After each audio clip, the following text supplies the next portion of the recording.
Okay, well, we got Mr. Trips here. We'll see if anybody else joins us. Let's see. Let's go back a little bit. There we go. All right. Violet and the Pie of Life.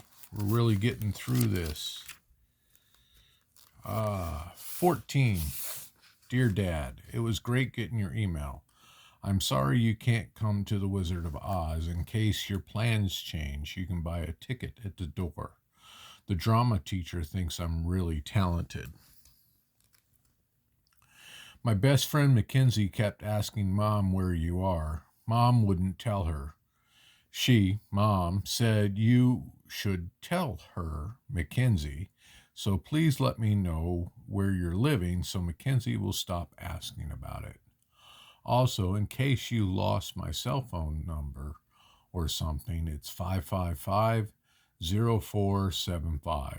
Love, Violet. I told you he'd email you, Mackenzie said the next day at lunch. You were right.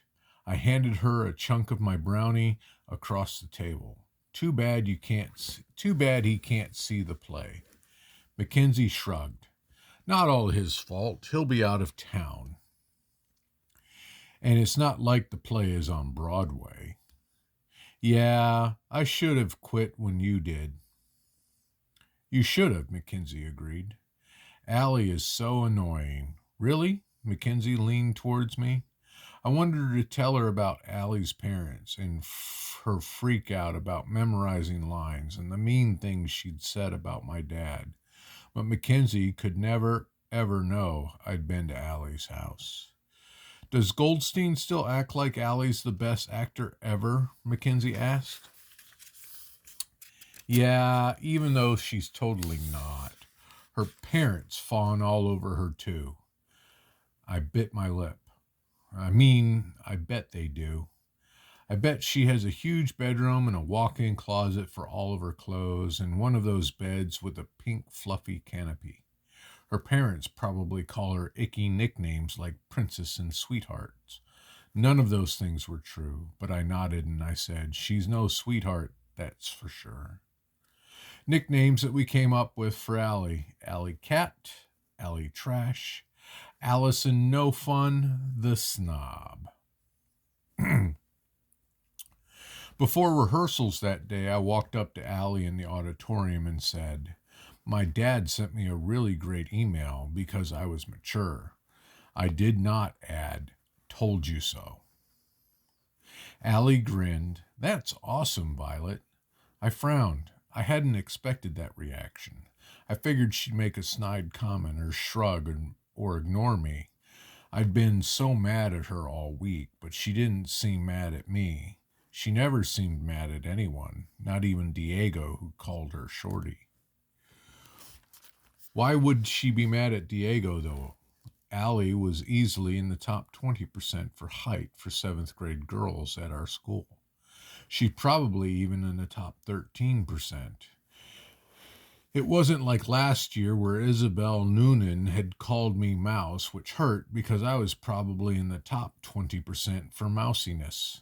Although Mackenzie had cheered me up by calling Isabel a rat and saying mice are cute and run really fast and get to eat cheese all day. Cheese. I thought you'd look happier about hearing from your dad, Allie said. I bet he's excited to see you in the play. I felt my eyes narrow and my bottom lip curl. Are you okay? Allie asked. Fine. I walked away and sat 3 rows back on the other side of the aisle, but I couldn't avoid her for long. Soon we were on stage together rehearsing the scene where Dorothy meets the Cowardly Lion right before my big song. Oh my. I had my part memorized, but Allie kept asking Mr. Goldstein for cues. The 3rd time she did it, I mumbled, not again. Mr. Goldstein gave me a sharp look. Allie's lower lip trembled. A few seconds later, she had to ask Mr. Goldstein for her line again. Shame on you, he said. Shame on you, Allie said. No, I said, which is not my line. Shame on you, Allie, for not having your part memorized. She made a little choking noise. That's enough, Violet. Mr. Goldstein's voice was as sharp as his glare. Diego said, for someone playing a lion with no nerve, you sure have a lot of nerve. He said it joking, but no one laughed. No one even smiled. Then Kimi Aito, the wicked witch, said, Violet, you should mind your own business.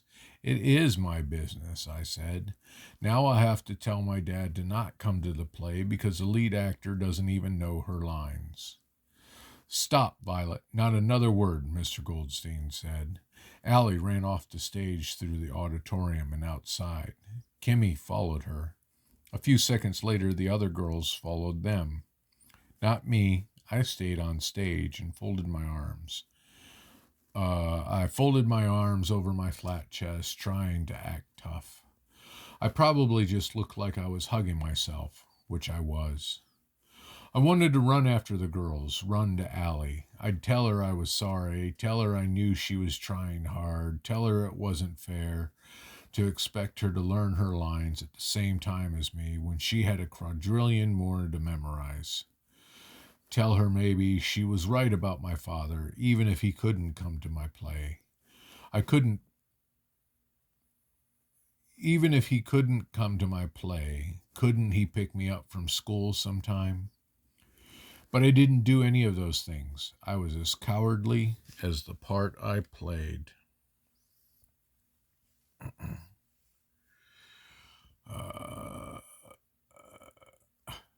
My head pounded and my stomach gurgled, and I didn't know why I felt so bad. Was it for hurting Hallie? Or for everyone at the rehearsal hearing me hurt one of the most popular girls at school? Either way, I was a jerk.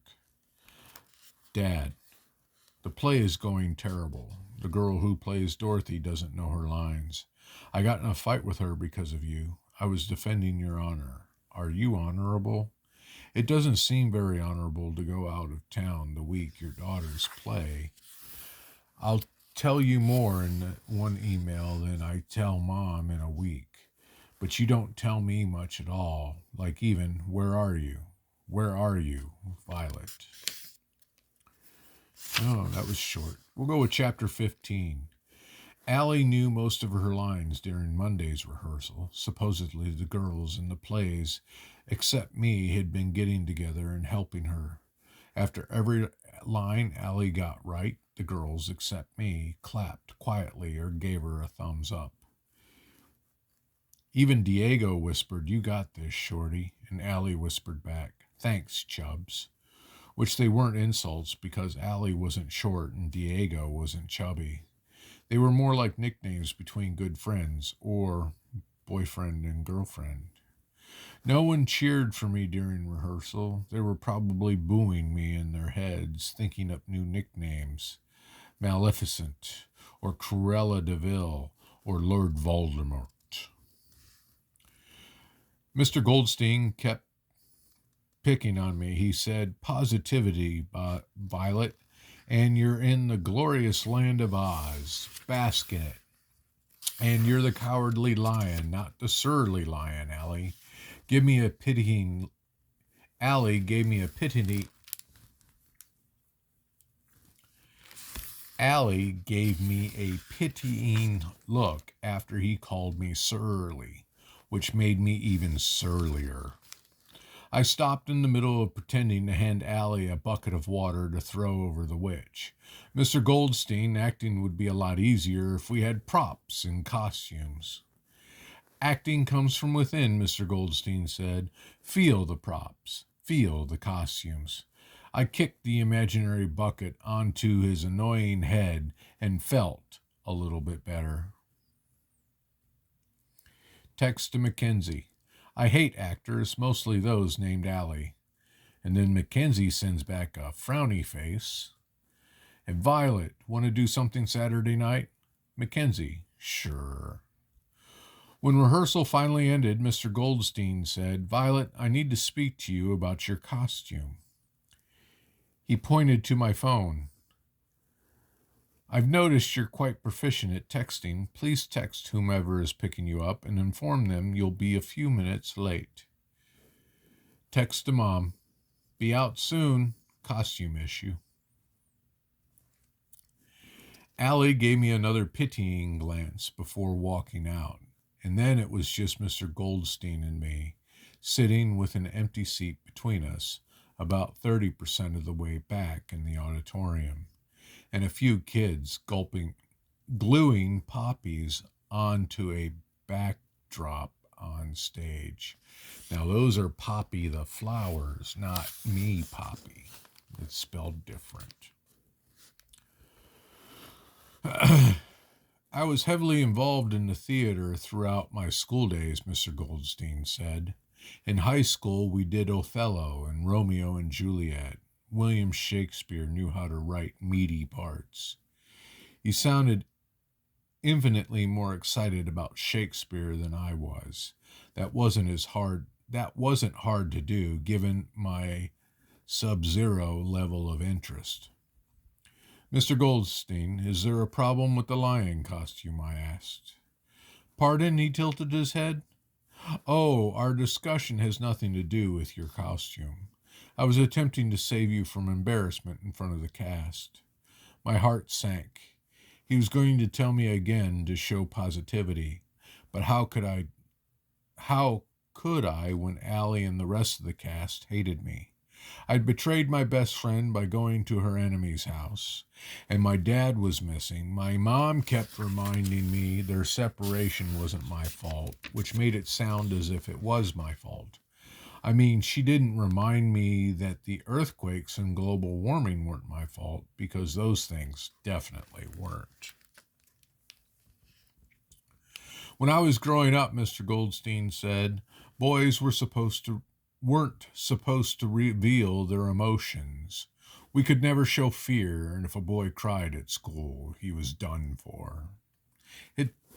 It's still like that," I said, "for girls too. You can't cry at school." "It's a shame, so many kids experiencing difficulties, but you'd never know it from looking at them." Mr. Goldstein didn't know about my difficulties, did he?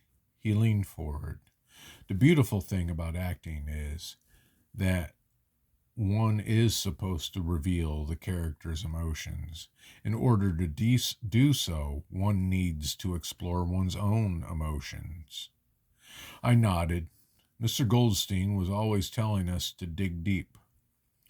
"Rehearsals need to be a safe place for actors, safe for you, and safe for everyone in our little theater family." He stared at me hard. "Safe for Allie," I said softly. "Right." I didn't make things safe for her. My voice had turned whispers soft. I wrecked the rehearsal safe space. Mr. Goldstein shook his head. "It's not wrecked, merely a bit battered." "I'm sorry." I blinked back tears. There was no crying at school. "I know you're sorry. Why don't you let Allie know that too?" "Why?" "Because apologizing to a teacher for upsetting rehearsals is a lot easier than apologizing to a friend for upsetting her feelings." "Potential friend? Former friend?" "Because for some strange reason, the worse your behavior was, the more you needed to apologize to someone, the harder it became. Because really, I was a wimp. The amount of harm times the wimpiness of the wrongdoer makes it very difficult. Makes a very high difficulty of apology." "I'm highly confident that you can do better," Mr. Goldstein said. I bit my lip. I wasn't highly confident. I wasn't even mediumly confident. "Positivity, Violet. We build one another back up. That's what families do." Not all families, my voice came out as a whisper. "Theater families build one another up. Mr. Goldstein said. That's another beautiful thing about acting. I gave him a small smile. If you're ready to go, I'll walk you out. I nodded. Before we left, Mr. Goldstein headed towards the stage and told the crew, "Those poppies look lovely." "Great job," I said. And that's the symbol for pie. Grandpa Falls Apart sputtered a few times before Mom got him started and drove out of the parking lot. "Did you solve the costume issue?" she asked. "Uh-huh." My voice sounded small.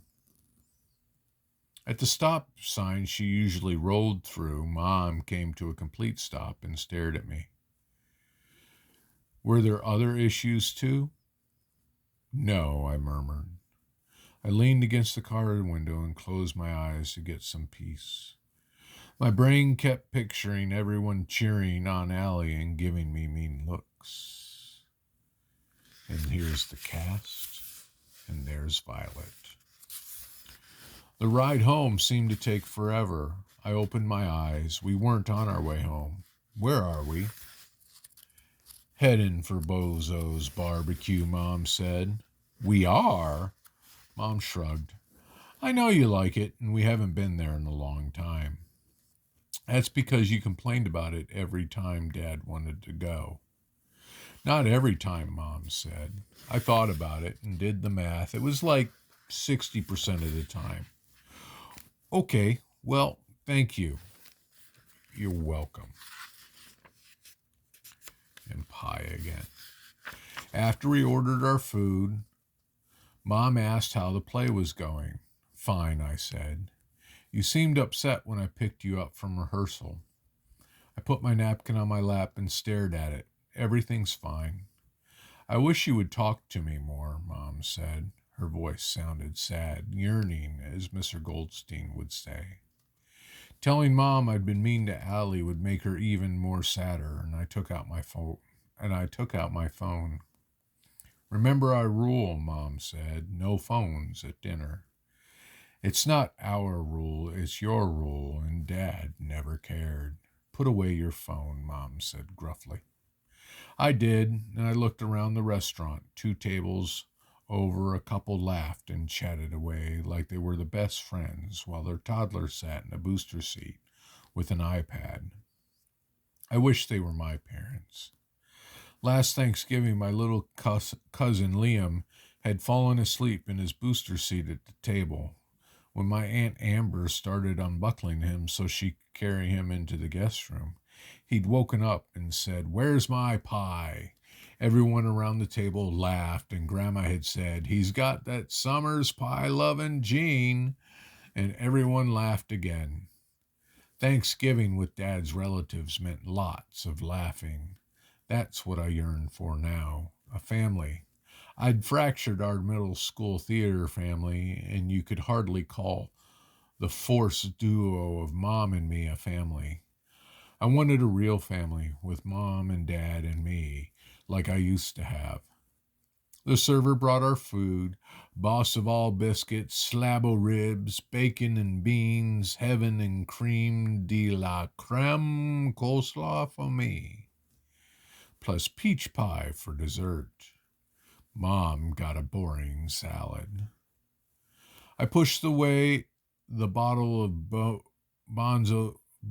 Bonzo's world-famous top-secret sauce, grabbed the bottle of ketchup and slathered it on my ribs and beans. "You know, Mom," I said, "if you had gone here with Dad instead of complaining about this place, or, Mom cut me off in a voice that was sharp and steely as my steak knife. "Maybe if your dad had," and then she cut herself off. She let out a big breath and said, "Just stop, Violet." The breath hadn't been big enough to let out the anger in her voice. "No, no, no!" the boy in the booster seat shouted as his mother tried to take the iPad from him. The dad grabbed the iPad, unbuckled the booster seat, picked up the little boy, and held him tight until he quieted down. "Dad said I never get any peace." "Baloney," the mom said. You hide out in your office all day. Mom, I said as I cut my ribs, gripping the knife like the boy had gripped the iPad. You just told me you'd wish I'd talked to you. I did, and now you're all upset. Sometimes it's easier to write down your feelings. Mom's voice had returned to pity mode. Would you like to email me? What? That's totally dumb. It came out. What? That's totally dumb, because my mouth was full. Fine. Mom was no longer in pitying mode. She seemed mad. If Mom wrote down her feelings tonight, it would be 85% angry and 15% pity. Mom could come join the club of people who were mad at me. Allie, everyone else in the play. Dad, probably after the last email I sent him. I was a horrible person. Do you know what my favorite food is? Mom asked. I shrugged. Sushi. I made a face. Raw fish. Gross. Mom sighed. That's what your father said whenever I brought it up. He would never go out for sushi with me. I usually liked being compared to my dad, but not when it meant both of us acted mean to Mom. Had I gotten my horribleness from him? He was the one who disappeared. Mom was the one who's taking me the bonzos. I bet you'd like sushi once you tried it, Mom said. It would be a lifetime of allowance money. I would bet a lifetime of allowance money that I would not. Do you want to go to a sushi restaurant sometime? Mom asked. Hopefully. Sounds good, I lied. Apparently, I wasn't a completely horrible person after all. And pie again. Early the next morning, I woke to sounds I hadn't heard in months. They were muffled, but I recognized them. I turned on my phone, 2:48 a.m. Then I clicked on its flashlight, got out of bed, and slinked to the hallway. I stood there, frozen, listening to Mom's rhythmic sobs. I felt grateful in a guilty way that Mom's bedroom door was closed. The steady sobs didn't let up. Mom did everything steadily, even crying. That's how I knew she would stop crying eventually, and soon her alarm went off. And as soon as her alarm went off, she'd get out of bed, splash water on her face, brew herself a big mug of coffee, remind me to get ready for school, and drive me there like everything was A-OK. But she'd stop crying sooner if I called out to her or knocked on her door. I didn't. I didn't make a sound. I didn't want to mother my mother. I never needed to. Mom was the steady one, thankfully. I skulked to my room and shut my door, and then I turned on the light and took out some paper and sat at my desk. Dear Allie, I'm very sorry I was so mean to you about not knowing your lines. I used to think you were stuck up, but you're not. I acted like the stuck up one. I was nervous about my dad. Very sincerely, Violet. Looks like she's practicing. Dear Allie, I'm very sorry I was so mean to you about not knowing your lines. I used to think you were stuck up, but you're not. I acted like the stuck up one. Sincerely, Violet. Allie, I'm very sorry I was mean to you about not knowing your lines. Sincerely, Violet. Allie, I'm sorry, Violet. I ripped up my dumb tries at a note, threw them in tiny pieces into the trash, and then I grabbed my phone. Text to Allie. I'm sorry. I think we'll stop there for the night.